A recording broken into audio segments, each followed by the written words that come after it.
नमस्कार, आप देखते हैं टीचर 24 न्यूज। मैं हूं आपके साथ प्रिया। आज की बुलेटिन की शुरुआत बड़ी खबरों से। आचार्य सूर्यलाल मिश्रा शास्त्री जी ने बताया कि काशी सत्संग मंडल के तत्वाधान में काशी विश्वनाथ मंदिर के कॉरिडोर में श्री रामचरितमानस नववाहन पारायण या ज्ञान महायज्ञ का कार्यक्रम माघ महीने में निरंतर 65 वर्षों से चला आ रहा है, जिसमें देश भर के संत महात्माओं की गरिमामयी उपस्थिति होती है।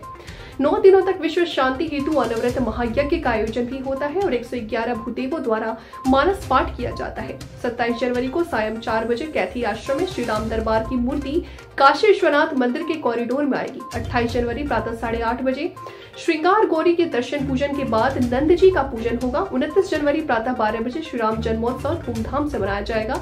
30 जनवरी को श्री राम विवाह उत्सव मनाया जाएगा। 5 फरवरी को सायं 6 बजे माता श्रृंगार गौरी की दीपदान के कार्यक्रम आयोजित की जाएगी। 6 को प्रातः 8 बजे काशी विश्वनाथ मंदिर के कॉरिडोर से भव्य शोभा यात्रा गौशाला तक जाएगी। ऐसी परंपरा को हम परिपालित कर रहे हैं, संचालित कर रहे हैं। उस संचालन में आज के दैवी दुर्घटना कह लीजिए, कलयुग कह दीजिए, अथवा लोलुपता कह दीजिए, अथवा स्वार्थ की पराकाष्ठा कह दीजिए, ऐसी घृणित स्थिति हो गई है। विश्वनाथ कॉरिडोर बने, विश्वनाथ जी स्वर्ण में बैठे, उसमें बहुत उत्तम है, बहुत अच्छा, बहुत अच्छी बात है। लेकिन परंपरागत जो रामचरितमानस है उसके लिए कोई भवन आज तक नहीं है। अगर दुकान न बंद हो, दुकान चूँकि चालू है, बंद है इस समय, वहाँ पर हमको रामचरितमानस करने के लिए मिल गया, इसलिए दुकान बंद है। दुकान खुल जाएगी, हमको रामचरितमानस करने के लिए कोई जगह नहीं है। अभी जगह की वार्ता होती है तो कहते हैं कि वो चले जाओ सरस्वती फाटक, तो हम लंका में जाके करा में रामायण। विश्वनाथ जी का रामायण तो विश्वनाथ जी में होना चाहिए, और कर दो तो पूरे विश्व में रामायण हो रही होनी चाहिए। लेकिन जहाँ पर जो हो रहा है, जो स्थान है, जो व्यवस्थित है, वहाँ ही उसकी महिमा है, उसका महत्व है। उसके लिए हम संकल्पित भी हैं और उसके लिए आगे क्या जो भी कार्रवाई होगी करेंगे। और आपसे भी करबद्ध निवेदन है, ये दिव्य परंपरा जो परंपरा काशी की है, काशी वासियों के हितार्थ है, काशी वासियों की परंपरा का परिपालन काशी को करना चाहिए और उसको करने के लिए आप भी तैयार हो, हम भी तैयार हो। बोकारो में पिछले 7 जनवरी को अपहृत किए गए लोहा व्यवसायी के सुपरवाइजर भीम सिंह की हत्या पर बंगाल के पुलिसिया ने शव जलाने के मामले में बोकारो पुलिस ने 2 आरोपियों को गिरफ्तार किया है। सिटी थाना में प्रेस वार्ता के दौरान सिटी डीएसपी कुलदीप कुमार ने जानकारी देते हुए बताया कि इस मामले में कुल 4 नामजद आरोपी हैं। जयराम प्रसाद, राकेश कुमार, विजय यादव और लाला उर्फ राजू सिंह शामिल हैं, जिसमें से जयराम प्रसाद और राकेश कुमार को पुलिस ने गिरफ्तार कर लिया है और अन्य की तलाश में जारी है। बोकारो के सिटी डीएसपी कुलदीप कुमार ने कहा कि भीम सिंह से चारों आरोपी परिचित थे।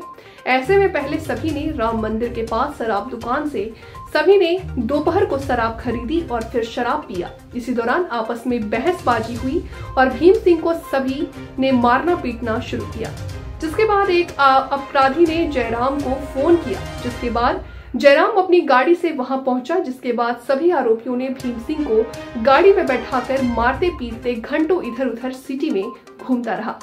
इसी दौरान उसकी मौत भी हो गई। मौत के बाद सभी रात होने का इंतजार में थे और जैसे ही अंधेरा हुआ सभी ने मृतक को अंतर्गत रुद्रा गांव के शमशान घाट के पास ले गया और बॉडी में पेट्रोल छिड़ककर आग लगाने की कोशिश की गई, लेकिन आग ज्यादा लगी नहीं और बॉडी अध जला हो गया। इसी दौरान अपराधियों ने मृतक के चेहरे को पत्थर से कुचल दिया ताकि पहचान नहीं हो सके। बंगाल पुलिस के द्वारा बॉडी मिलने की सूचना पर अपहृत व्यक्ति के परिजनों को वहां ले जाया गया, जहां कपड़ों, चप्पल और अन्य सामान से उसकी पहचान की गई। जयराम प्रसाद के खिलाफ मृतक भीम सिंह ने सेक्टर 12 थाने में पहले भी ऑनलाइन एफआईआर दर्ज कराया, लेकिन पुलिस ने कोई कार्रवाई क्यों नहीं की। इस सवाल पर सिटी डीएसपी ने कहा कि इस मामले में पहले ही दोनों की सुलह हो चुकी थी। उन्होंने कहा कि यहाँ कोई लिखित समझौता नहीं हुआ था, बल्कि मौखिक हुआ था। अब सवाल उठता है कि क्या मौखिक समझौते पर आरोपी के खिलाफ ऑनलाइन एफआईआर में पुलिस ने केस को क्लोज कैसे कर दिया। यह भी अपने आप में एक बड़ा सवाल है। उन्होंने माना है कि आरोपी जयराम प्रसाद के खिलाफ पहले पर आपराधिक इतिहास रहा है।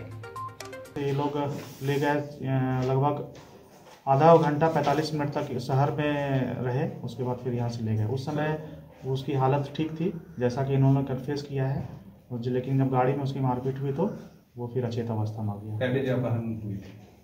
ये लगभग 6 बजे के आसपास का घटना है। सर, पुलिस प्राथमिकी इसमें विलम्ब से दर्ज की, इसके पीछे क्या वजह था? विलम्ब से नहीं दर्ज की गई थी, उस समय गुमशुदगी का मामला था और लड़का बालिग है और वो काम काज करने वाला है। उसके विनोद सिंह जो उनके वादी है, उसका सुपरवाइज़र था। तो उस समय हम लोग उसकी जांच ही कर रहे थे कि कहाँ पे है या कहीं शराब पी के कहीं चला गया है, तो इसलिए उसमें पुनः आवेदन दिया गया सिटी थाना में, तो हम लोग प्राथमिकी दर्ज की। परिजनों का आरोप है कि 3 महीने पहले जो है एक आवेदन दिया गया था भारत थाना में ऑनलाइन एफआईआर।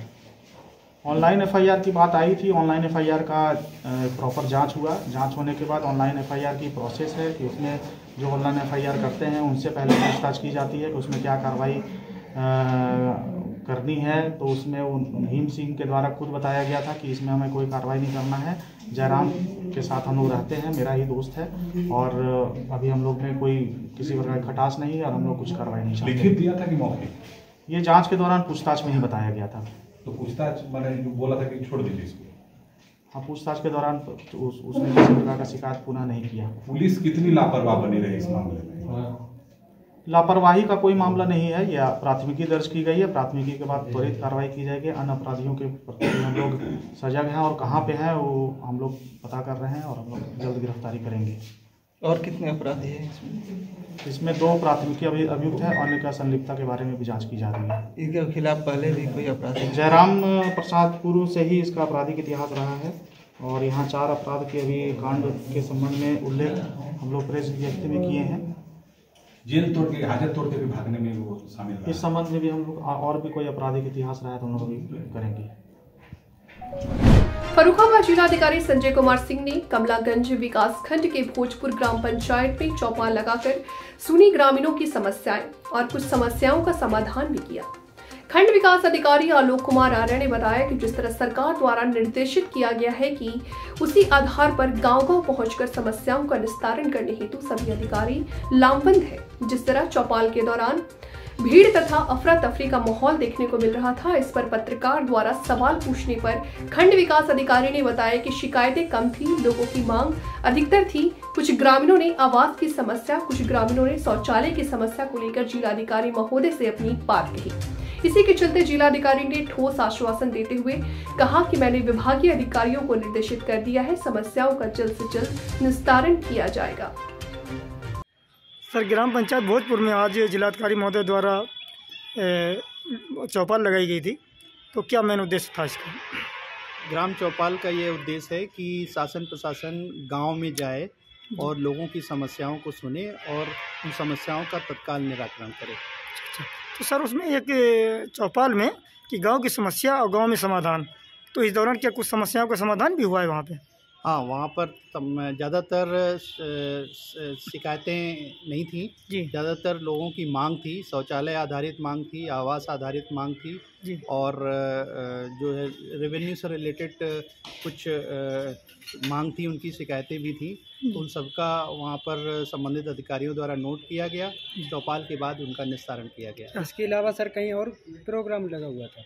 एक ग्राम पंचायत और था, गदनपुर देवराजपुर में भी कार्यक्रम लगा था, उसमें जिला विकास अधिकारी द्वारा पदभाग किया गया।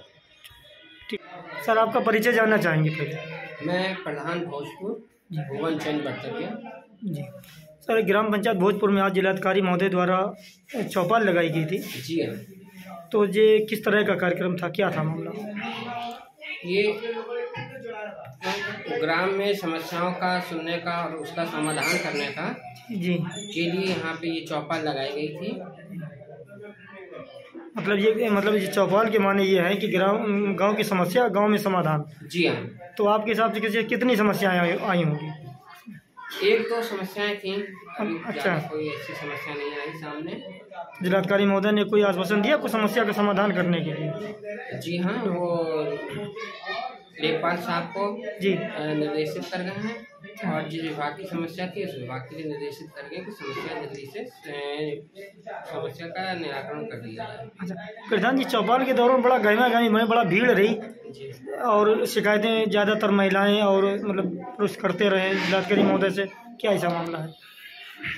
इसमें समूह की भी काफ़ी महिलाएं थी, उनके बारे में उन्होंने पूछा था सब कुछ। और शिकायतें जिन लोगों का आवास जिनके नाम फीड नहीं है जी जी वो सब आवास के लिए, और लेटरिन जिनके नाम फीड पहले से नहीं है उन लोगों की शिकायतें ज़्यादा थी। अब उन्हें ये आश्वासन दिया गया कि जो नया आपकी जनगणना होगी, आगे आवास की स्कीम आएगी, उसमें उनका नाम आगे दिया जाएगा, जिससे भी इस सरकार की योजना का लाभ प्राप्त हो सके। मुजफ्फरपुर में घर में खेल रहे एक बच्चे पर पिटबुल ने हमला कर दिया। पिटबुल के हमले से बच्चे के पैर में 10 से अधिक घाव आए हैं, जिन्हें भरने के लिए चिकित्सकों ने 35 टांके लगाने पड़े। परिजनों ने पिटबुल मालिक के खिलाफ शहर कोतवाली पुलिस को तहरीर दी है। थाना नगर कोतवाली क्षेत्र के मोहल्ला लद्दवाला निवासी नईम अहमद का 12 वर्षीय बेटा अमीर हमजा घर के बाहर खेल रहा था। आरोप है कि उसी दौरान पड़ोसी अपने पिटबुल डॉग को घुमाने लाया। इसी दौरान पिटबुल के मालिक के हाथ से चैन छूटकर अमीर हमजा पर हमला कर दिया। अमीर हमजा ने गली में दौड़कर जान बचाने की कोशिश की, लेकिन पिटबुल ने उसके पैरों को अपने चमड़े में फंसा लिया। किसी तरह और हमजा को पिटबुल से बचाकर जिला अस्पताल ले जाया गया। घायल अमीर हमजा के पिता नईम अहमद ने बताया कि पिटबुल के हमले से उनके बेटे के पैर में 10 से अधिक घाव हो गए हैं। चिकित्सकों ने घाव भरने के लिए 35 टांके लगाए हैं। नईम अहमद का कहना है कि मना करने के बावजूद पिटबुल बिना किसी सुरक्षा तंत्र के आम लोगों के बीच घुमाया जा रहा था। पहले भी मोहल्ले के कई लोगों पर हमला कर चुके हैं। शहर कोतवाली पुलिस से आरोपी के विरुद्ध उचित कार्रवाई करने की मांग की गई है। जी, क्या नाम है आपका? नईम अहमद। क्या हुआ आपके बच्चे के साथ में, पूरा घटनाक्रम बताइए। हमारा बच्चे कल बाहर खेल रहे थे, तो उधर से वो कुत्ता घुमाते हुए आए, जो कुत्ते के मालिक है, हमारे मोहल्ले की तरफ को, हमारी गली की तरफ को। तो वो बच्चे पे कुत्ते ने फौरन अटैक कर दिया, और जो मालिक था उसने तो छुड़ाने की भी कोशिश नहीं की। वो तो मोहल्ले के कुछ बच्चे खेल रहे थे, लड़के थे, उन्होंने उन पे जो डंडे से वार करके कुत्ते से छुड़ाया बच्चे को। कौन सा कुत्ता था वो जिसने अटैक किया? पिटबुल कुत्ता था। और क्या नाम, पहले भी उसके कई वाक़े हो चुके इसी तरह मोहल्ले में, के काटा, शिकायत भी उसकी है, लेकिन कोई कार्रवाई उस पर अब तक नहीं हुई। आप लोगों ने उसकी शिकायत कहाँ करी है? उसकी शिकायत हमने चौकी में भी की और कोतवाली में भी की है। कितनी जगह आपके बच्चे को उसने काटा है? कम से कम 10-12 जगह काट रखा, पूरा पैर फटा हुआ है। पूरे पैर पे जी। तो अभी कैसी स्थिति आपके बच्चे की? अभी नाजुकी है, अभी ठीक नहीं है, डॉक्टर ने कहा है कि सीरियस है। तो आपने उसकी शिकायत दर्ज कर दी थाने में? जी, थाने में एप्लीकेशन दी है, शिकायत दर्ज की है। क्या चाहते हो, कार्रवाई होनी चाहिए? कार्रवाई होनी चाहिए ताकि आगे को इस तरह का वाकया ना हो मोहल्ले में। इन कुत्तों से पहले भी इस तरह की घटना हो चुकी है, इनको रखना भी? जी, पहले भी कई बार हो चुकी हैं और इनकी शिकायत भी हुई है, लेकिन कोई कार्रवाई अब तक इन पर नहीं हुई। तो इस पर कार्रवाई चाहता है? जी, कार्रवाई होनी चाहिए ताकि आइंदा से किसी बच्चों को नुकसान न पहुंचे, बड़े को, बच्चों को, क्योंकि ये कुत्ता बैन है और समझाने के बावजूद भी वो मानते नहीं। जनपद शाहजहांपुर से इस वक्त की सबसे बड़ी खबर सामने आ रही है। थाना निगोही क्षेत्र के ग्राम अर्जुनपुर का, जहां 2 सगे भाई अपने आप को भाजपा नेता बताकर ग्राम सभा में सीधे साधे व कई रोजमर्रा के मजदूरों के लिए जी का जंजाल बन चुके हैं। वो तस्वीरें हैं जो सारा दर्द खुद बयां करती नजर आ रही हैं। ये वो चेहरे हैं जो जनता के बीच जाकर ग्राम सभा के बेसहाय जनता जो सरकारी लगे हैंडपंप से पानी पीना चाहती है, तो घन हथौड़ा लेकर दोनों भाई भाजपा को बदनाम कर रंग बनाकर दहशत कायम कर ले नल को नष्ट कर देते हैं। काफी ग्रामवासियों को परेशान करना पड़ता है उनको, और उनके साथ मारपीट करना, नल तोड़ना इनका पुराना काम है। जिनका नाम है अवधेश सिंह व उसका भाई अखिलेश सिंह उर्फ राजा, प्रधानपति, ग्राम पंचायत अर्जुनपुर, ब्लॉक निगोही, जो अपने आप को भाजपा नेता बताते हैं, जबकि भाजपा के नेता बड़ी बातें कहते हैं। भाजपा देश की शान है, क्या है ग्रामवासी देश के ही नहीं है। वैसे जमीनी स्तर पर देखा जाए तो इन दबंगों ने भारतीय जनता पार्टी की शान को चूना लगाने से कोई कसर नहीं छोड़ी है। अब देखने की बात है कि राज्य सरकार व भारत सरकार इस तरह के लोगों पर कानूनी कार्रवाई करा पाती है या नहीं। शाहजहांपुर से बड़ी खबर सामने आ रही है, जहां पुआया तहसील के गांव गुथनी निवासी गोदावती ने भाजपा विधायक चेतराम के बेटे और रिश्तेदारों पर जमीन कब्जाने का आरोप लगाया है। उन्होंने मुख्यमंत्री को संबोधित ज्ञापन डीएम को सौंपा। गोदावती के मुताबिक विधायक के पुत्र ने उन्हें नींव में चुनवा देने की धमकी दी थी। सत्ता पक्ष के नेता होने के कारण अधिकारी उसकी सुनवाई नहीं कर रहे हैं। अनुसूचित जाति की गोदावती ने कलेक्ट्रेट में पहुंचकर डीएम को प्रार्थना पत्र दिया। गोदावती ने बताया कि गांव में उनकी जमीन पर पुआया विधायक चेतराम के पुत्र और साले समेत कई लोगों ने कब्जा कर लिया है। उसकी जमीन पर जेसीबी से खुदाई कराकर पक्की नींव भरवा दी। विरोध करने पर उसे जमीन पर गिरा दिया और जेसीबी चढ़ाने की कोशिश की। आरोप है कि विधायक के पुत्र के नींव में चुनवा देने की धमकी दी है, थाने पर तहरीर दी, लेकिन पुलिस ने उनकी एक नहीं सुनी। गोदावती ने चेतावनी दी है कि विधायक, उनके पुत्र के साले और एक अन्य व्यक्ति पर मुकदमा दर्ज नहीं होने पर सीएम आवास के बाहर भूख हड़ताल करेंगी। आपको बता दें कि पूरा मामला नैनपुर थाना क्षेत्र के भोजपुरा तिराहे का है, जहां पर ईंटों पर ट्रॉला और एक ऑटो से टक्कर हो गई। टक्कर होने से एक मां की मासूम बच्ची की मौके पर दर्दनाक मौत, साथ ही बच्ची के साथ परिजनों में 3 लोग गंभीर चोटें आई हैं, जिसके चलते जिला अस्पताल मैनपुरी से घायलों की पीजीआई सिफई रेफर कर दिया गया है। मामले की पूरी जानकारी देते हुए मासूम बच्ची के पिता शरद कुमार ने बताया कि मासूम बच्ची की दवाई लेने के लिए अपने गांव इटोरा से मैनपुरी शहर में आए थे, जिसके बाद अपने गांव वापस आते हुए भोजपुरा तिराहे पर ईंटों से भरे ट्रॉला और ऑटो में टक्कर हो गई, जिसमें मासूम बच्ची की दादी तारावती, मां प्रीति और ऑटो ड्राइवर को चोटें आई हैं। सभी घायल लोगों का आनंद फानंद में जिला अस्पताल में भर्ती कराया। वहां से सभी घायलों को सिफई रेफर कर दिया गया। एक एक्सीडेंट हुआ है भोजपुरा तिराहे पे, जहां पर गैर जनपद से आने वाले ट्रैक्टर ईंटों से लदे हुए उनसे टेम्पो का एक्सीडेंट हुआ है। उसमें एक बच्ची की जान गई है। और सर किस तरीके का मामला है?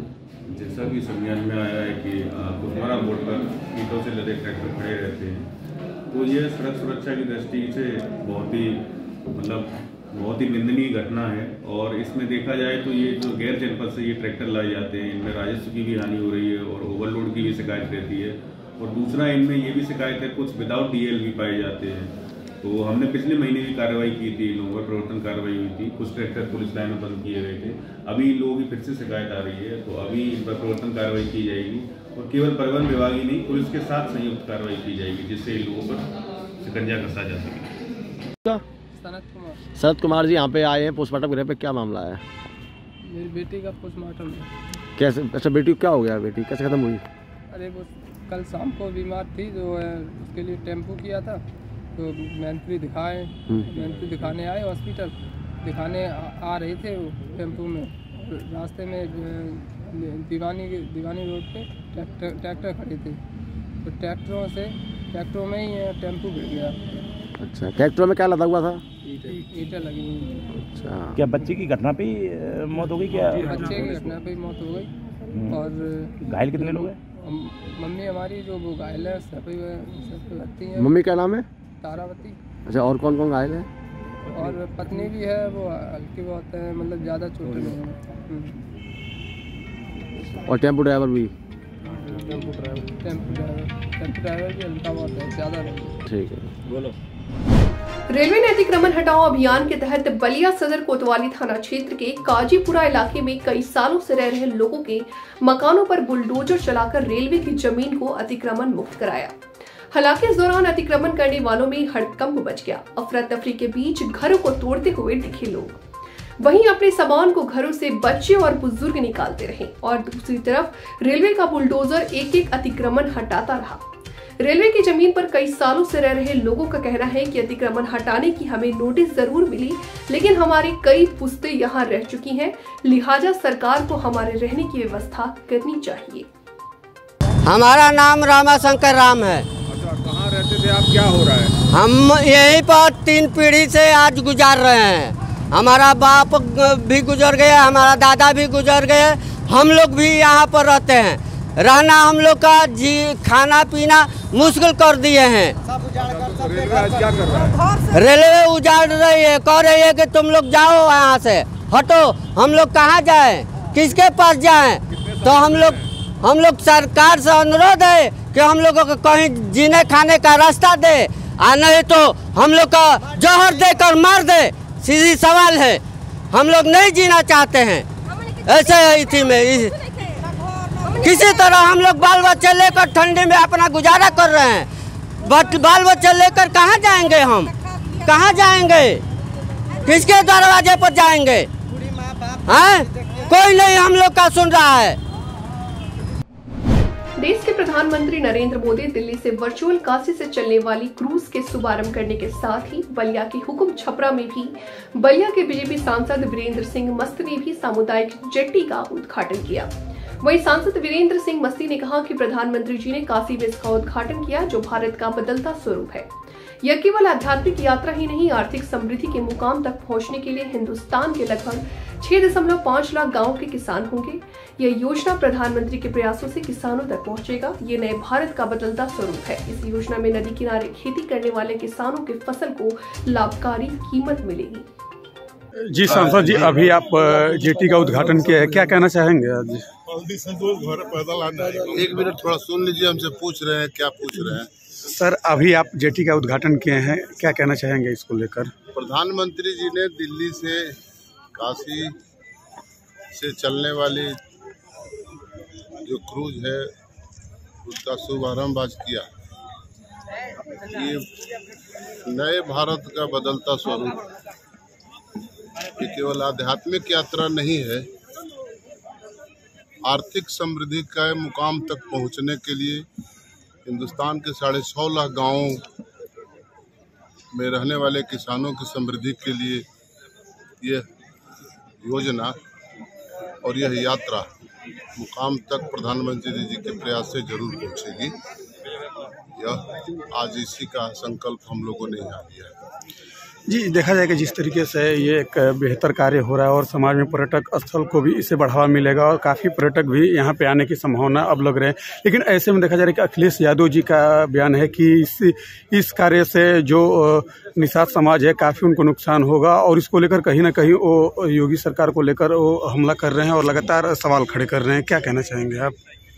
उसके बारे में मुझे कुछ नहीं कहना है। मैं जितना जानता हूँ उतना कह सकता हूँ कि गंगा के किनारे 5 किलोमीटर के दायरे में प्राकृतिक खेती करने के लिए जो भारत सरकार ने योजना बनाई,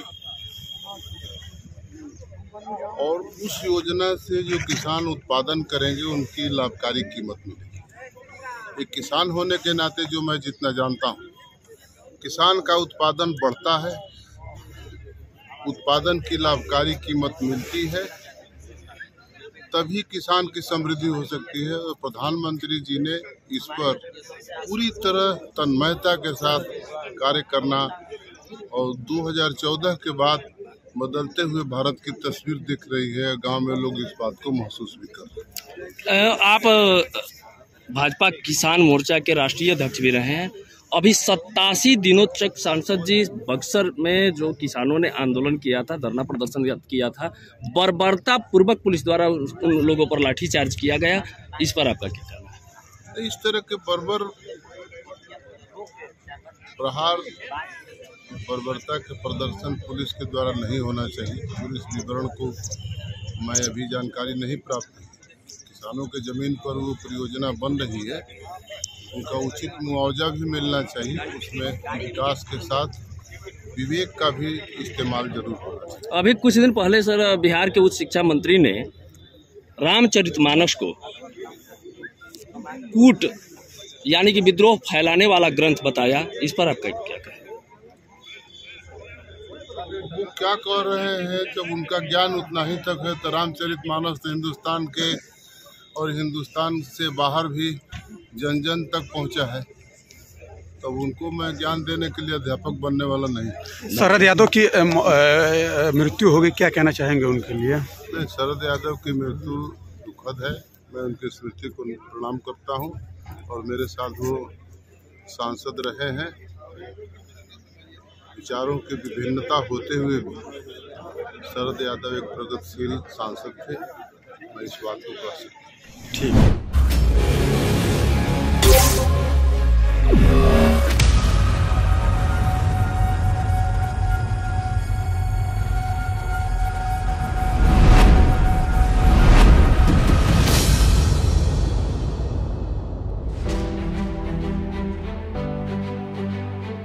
The blessed land of Ram, the modern land of expressways, the blessed land of Krishna, the leading state with 5 international airports, the blessed land of Ganga and many religions, the dynamic land with rapid connectivity, Uttar Pradesh, the land that has always remained India's cultural and spiritual capital, now has been transformed into New India's growth engine. Come and discover unlimited enterprising opportunities offered by New Uttar Pradesh at UP Global Investors Summit 10th to 12th February 2023. The 3-day event happening in the vibrant city of Lucknow will witness the participation of 10,000 global corporate leaders, innovators, business visionaries and startups from over 20 countries. The Yogi government has planned a series of domestic and international roadshows before hosting the GIS 2023 to showcase UP's soft power and promising business destinations, imbibing Prime Minister Narendra Modi's mantra of reform, perform and transform. Uttar Pradesh has already emerged as a favorite among top industrialists of the country. And why not? After all, it makes a contribution of more than 8% to the country's GDP, offers a consumer base of 24 crores and 56% working age population, and is a top-ranking state in ease of doing business. Let's have a look at Uttar Pradesh's thriving business ecosystem. With 6 existing and 7 upcoming expressways, now Uttar Pradesh is known as Expressway Pradesh. What's more, its 9 operational, 10 upcoming airports, world-class interstate 4-lane highways and the futuristic rapid rail transport system from Meerut to Ghaziabad and Delhi are turning Uttar Pradesh into a popular logistic hub of India. The state is also the destination of India's first water transport system and the largest airport coming up at Jewar. Now, that is why UP is called the gateway of big future investment plans. Uttar Pradesh is also the chosen destination for developing India's defense industrial corridor. Fertile land and ample water resources make Uttar Pradesh ideal for agro and food processing and dairy. UP is India's #1 producer of grain, sugar, potato, pea and ethanol. Add to this, the state also holds the distinction of being India's largest mobile manufacturing hub. Zero tolerance on crime and corruption, plus the development of mega projects like IIT GNL in Greater Noida, Mega Food Park in Bareilly, Trans Ganga City in Unnao, Plastic Park and Garment Park in Gorakhpur, and several flatted factory complexes has transformed UP into an investment magnet for big corporates and MSMEs equally. Today, the state is India's emerging data center hub, medical hub and educational hub, and offers metro connectivity in all the major cities, enhancing the ease of living.